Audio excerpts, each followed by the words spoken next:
Hi friends, তোমরা দেখছো দেবিকার kitchen.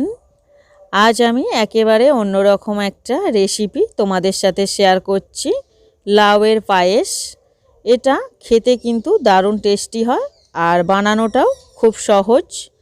চলো দেখে নিই আমি কিভাবে এটা বানিয়েছি। লাউয়ের পায়েস বানাতে ফ্রেন্ডস সবসময় কচি লাউয়ের ব্যবহার করবে। তো ওই কচি লাউয়ের অর্ধেকটা আমি নেব পায়েস বানানোর জন্য। মাঝখানের এই যে নরম অংশটা আছে এটা কিন্তু আমি কেটে বাদ দিয়ে দেব, আর শুধু শক্ত অংশটাই কিন্তু লাগবে পায়েস বানানোর জন্য। গ্রেটারের সাহায্যে ছোট দিকটা দিয়ে গ্রেট করে নিচ্ছি। লাউয়ের পায়েস বানাতে লাউটা যতটা মিহি হবে ততটাই কিন্তু পায়েসটা ভালো বানানো যাবে। বঁটি বা ছুরি দিয়ে কাটলেও সেক্ষেত্রে কিন্তু এরকম মিহি পিস করেই কেটে নিতে হবে। তোমরা দেখতেই পাচ্ছ ঠিক কতটা মিহি হয়েছে লাউটা।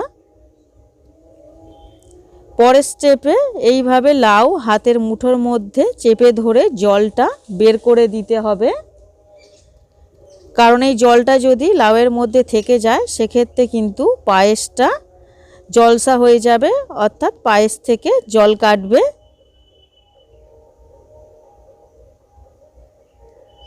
দেখতেই পাচ্ছ কতটা জল লাউ থেকে বেরিয়েছে। আর এই পায়েস বানাতে আর যে যে উপকরণ লাগছে, এখানে আমি 100 গ্রাম গুড়ের বাতাসা নিয়েছি, 2 চামচ গুঁড়ো দুধ নিয়েছি, আর নিয়েছি নারকেল কুড়ো আর লাউ শাঁস। তার সাথে নিয়েছি 2 পিস তেজপাতা আর 2 পিস এলাচ। আর এখানে আমি লিকুইড দুধ নিয়েছি 500 ml। তোমরা চাইলে এখানে কিন্তু গরুর দুধ বা গুঁড়ো দুধেও পায়েসটা বানাতে পারো। আর লাগছে ঘি। গ্যাসের ফ্লেম অন করে কড়ার মধ্যে ঘি দিয়ে দিলাম। কড়ার মধ্যে দিয়ে দিলাম ঘি। ঘি দিলে পায়েসের টেস্টটা কিন্তু অবশ্যই ভালো আসে। আর লাউ শাঁসটা কড়ার মধ্যে দিয়ে দিয়েছি, দেখতেই পাচ্ছ। মিডিয়াম টু লো ফ্লেমে লাউ শাঁসটা এইভাবে মিনিট 5 সময় ধরে নাড়াচাড়া করে নেব। স্বাদ মতো নুন দিয়ে দিলাম। এইভাবে লাউ শাঁসটা যদি নাড়াচাড়া করে নেওয়া হয় তাহলে যে সামান্য জল লাউয়ের মধ্যে আছে, অর্থাৎ লাউ শাঁসের মধ্যে আছে, সেটা কিন্তু শুকিয়ে যাবে আর পায়েসটা খুব টাইট হবে। অর্থাৎ পায়েসটা যখন কেটে খাওয়া হবে তখন কিন্তু জল সরবে না পায়েস থেকে। লাউ শাঁসটা কড়া থেকে তুলে নিলাম। এরপরে যে লিকুইড দুধটা আমি নিয়েছি পায়েস বানাতে সেটা কড়ার মধ্যে দিয়ে দিচ্ছি, আর দুধটা ফুটে ওঠা পর্যন্ত অপেক্ষা করব।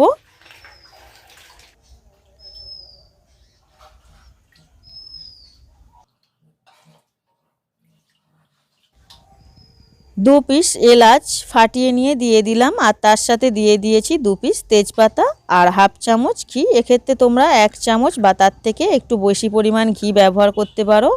এখানে ড্রাই ফ্রুটসের মধ্যে আমন্ডের বাদাম আর কিশমিশ জলে ভিজিয়ে রাখছি। আর এদিকে দুধটাও কিন্তু ফুটতে শুরু করেছে। দিয়ে দিচ্ছি লাউ শাঁসটা।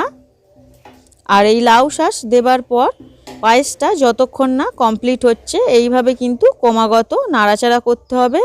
আর ক্রমাগত নাড়াচাড়া না করলেও চলবে, তবে 15-20 সেকেন্ড ছাড়াই কিন্তু এইভাবে নাড়াচাড়া করতে হবে, যাতে নিচে থেকে পায়েসটা একেবারেই ধরে না যায়।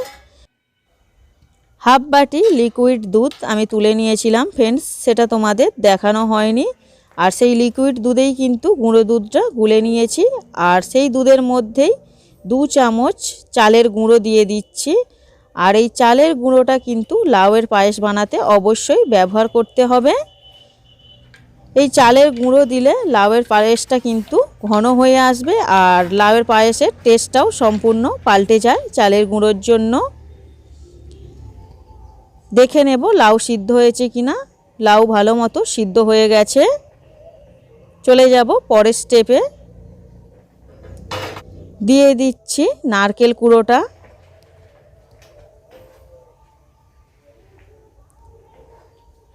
তার সাথে দিয়ে দিচ্ছি চালের গুঁড়ো, লিকুইড দুধ, গুঁড়ো দুধের মিশ্রণ, আর তার সাথে গুড়ের বাতাসা। গুড়ের বাতাসা দিলে পায়েসের মধ্যে কিন্তু একটা টাইট ভাব আসে, আর পায়েসের টেস্টটাও বেশ ভালো আসে, আর তার সাথে পায়েসের কালারটাও। এখানে আমি 50 গ্রাম চিনির ব্যবহার করছি আর তার সাথে দিয়ে দিচ্ছি ড্রাই ফ্রুটসগুলো। তো ফ্রেন্ডস, মিষ্টির পরিমাণটা তোমরা তোমাদের টেস্ট অনুযায়ী দেবে। এখানে আমি 100 গ্রাম গুড়ের বাতাসা আগেই দিয়েছিলাম। পায়েসটা অনেকটাই ঘন হয়ে এসেছে আর এটা ঠান্ডা হবার পর আরও ঘন হয়ে যাবে। যখন পায়েসের ঘনত্বটা ঠিক এই পর্যায়ে পৌঁছাবে সেই মুহূর্তে গ্যাসের ফ্লেম বন্ধ করে দিতে হবে। ফ্রেন্ডস, তোমরা দেখতেই পাচ্ছ ঠান্ডা হবার পর পায়েসটা কতটা ঘন হয়ে গেছে।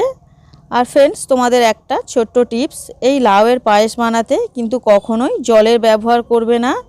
লাউয়ে যতটা পরিমাণ জল থাকে সেই জলটা সবসময় বের করে নেবার চেষ্টা করবে।